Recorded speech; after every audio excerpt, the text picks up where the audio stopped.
Hey guys, Coach Jay here. I just wanted to put a quick video. Recently, I was speaking to a client and we were just having some little banter back and forth about general health and fitness. And then she asked, "What do you think the meaning of life is?" And initially, I'm thinking, wow, that's a big jump into seriousness. We've all heard this question before. I'm sure there are many answers out there as well. As far as I'm concerned, there really is no answer. It's only one's perspective. If you're in your mid 40s and or older, and you remember the sunscreen graduation speech from '97, that has a lot of good points. If you go onto YouTube, you can listen to that one, and that just has basically a bunch of one-liners after each other, and there are a lot of good points in there. We've all heard some of the one-liners. I mean, I work to live, I don't live to work. Money is the root of all evil. Work hard, play hard. There's so many of them. I can go on and fill up my answer with one-liners, and I'm sure every listener here could pick a point or two out that works for them. Again, for me, there really is no answer, and it's only perspective. On my podcast, The Power Shift Mindset, that I produce weekly with my co-host Shruti Sadana, I use a lot of personal life experiences. My recent cardiac issues, and one moment I was the quote-unquote healthiest of the bunch among my family and friends, to needing a stent to clear out a 99.9% blockage in my left anterior descending artery, and the Widowmaker. And that kind of really opens up your eyes how life could change so quickly or even possibly end. And I can talk about my mindset and how I overcame that, which I love coaching mindset, but that would just be another really long answer. So probably check back in a couple weeks for that video. So back to the perspective of life. What makes you happy? What really makes you smile? Would no bad times make life better if it was just the good times? Or is the extreme variation between the bad and good which makes it that much better? And kind of like the big hill on a roller coaster. And speaking of life, my older son was born by scheduled C-section the day after my grandmother's funeral. And he had to be.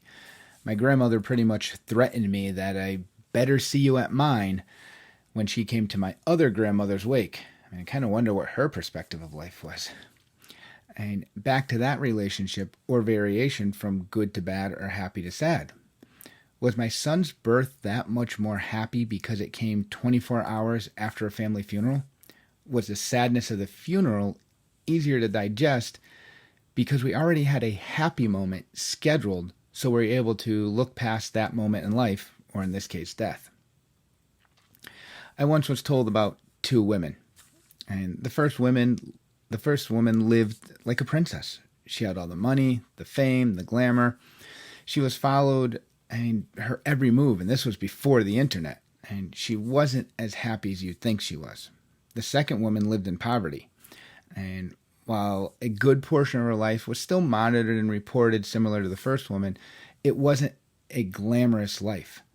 And she had really no money. There was no real fame to her, yet she probably was the happiest person on the planet. And they died about a week apart. It's a true story. You can Google it. The first woman was Princess Diana.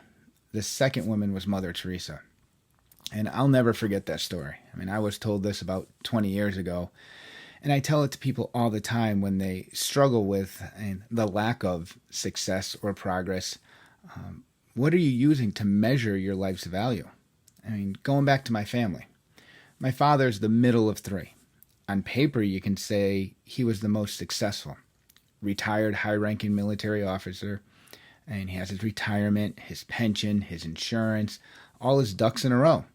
And he loves having his grandkids come and visit. And it looks like he drew up life's perfect plan. Work hard some more, work a little harder, a little more. Okay, now sit back on the back end and enjoy what's left of life. My father's younger brother, for the most part, was a one-man show in terms of work. He worked in the woodworking and art field.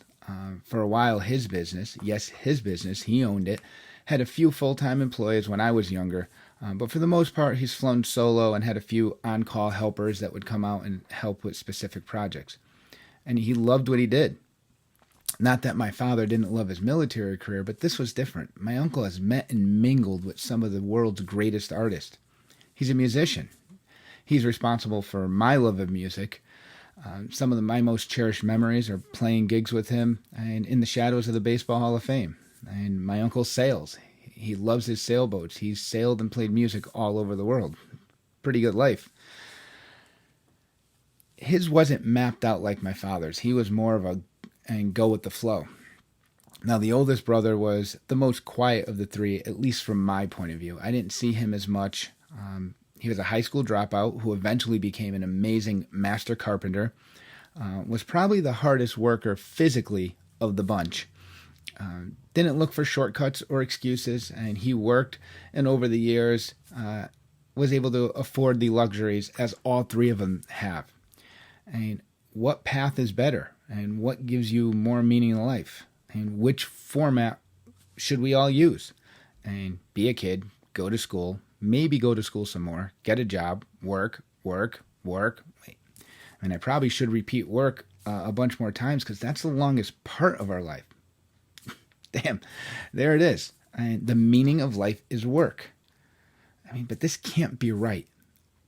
Should life be the standard 12-bar blues? Verse, chorus, bridge, chorus, end of song?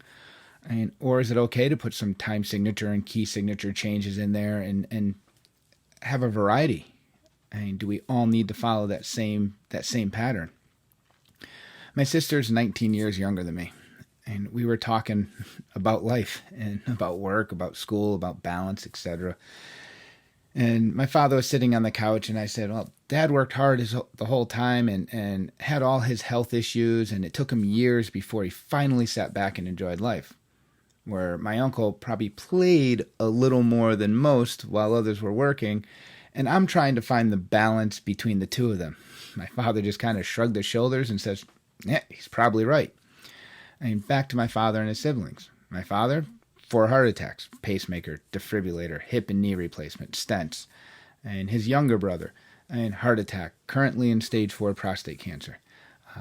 My older uncle, my father's older brother, lived on basically unfiltered Camels and Bud. And until he fell to colon cancer a little over a year ago, he never really had any health issues. I gave you all their successes and the paths that they took earlier. Which path was most enticing? Was it like my father's regimented plan that he went through the military and had everything settled on the back end? Was it my uncle's more enjoy life for the day and maybe not be as settled? Now that you heard of their health issues, would that change which path you picked?